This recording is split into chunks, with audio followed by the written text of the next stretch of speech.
Here again with Smart System. In last lesson we talked about the martingale and anti-martingale methodologies, the two categories which position sizing strategies can fall into. In today's lesson, we're going to talk about one of the more basic anti-martingale position sizing strategies, the percent risk model. So let's get started. The first step in determining your position size using the percent risk model is to determine how much you're going to risk on each trade in terms of the percentage of your trading capital. As we've discussed in our previous lessons on setting stop, studies have proven that over the long term, traders who risk more than 2% of their capital on any one trade normally are not successful.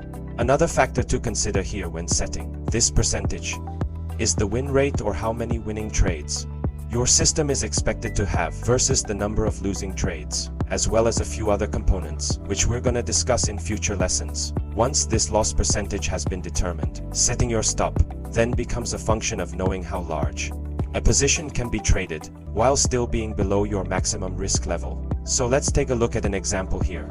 Let's say that you have $100,000 in trading capital, and you've determined from analyzing your strategy that 2% or $2,000 of your trading capital is an appropriate amount to risk per trade.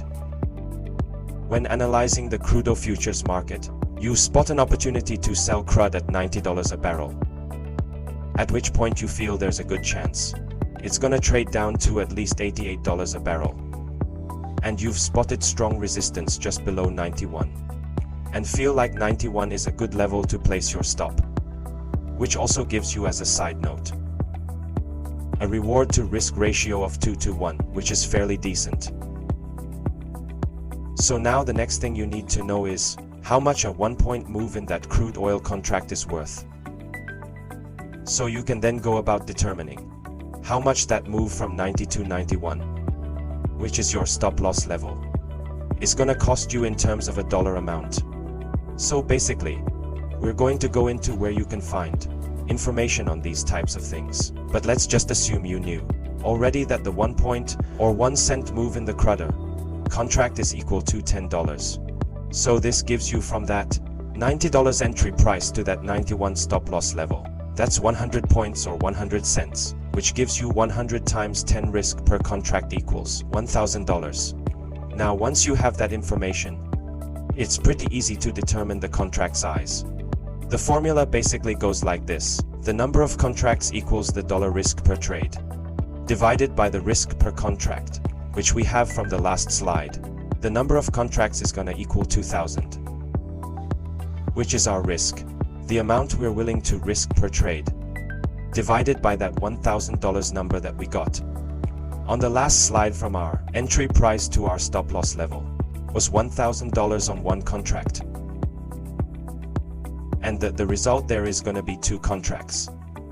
So for this example, we can trade a maximum of 2 contracts, or we would trade 2 contracts using the percent risk model on this trade.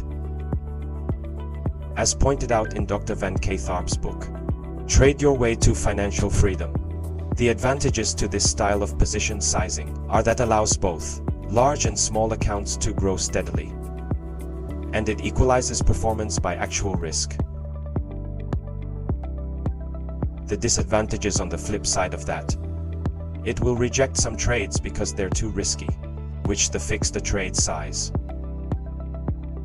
perfect amount of capital, which we looked at, and 2 lessons ago, will never reject the trade, because sometimes you're not going to have enough money in your account to justify the contract size that would needed to be traded and still be within your desired risk level, and there's no way to know what the actual risk is because of slippage.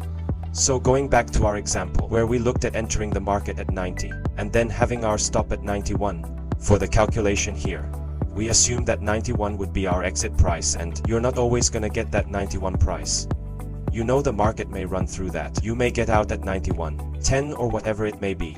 And this is especially important, or it can affect performance pretty dramatically, especially when you're looking at placing tight stops or placing stops on large positions. So that's our lesson for today. And next lesson, we're going to look at another position sizing model, which takes volatility into account, and it's called the percent volatility method. So we hope to see you in that lesson. As always, if you have any questions or comments, please feel free to leave them in the comment section, and good luck with your trading. Have a great day.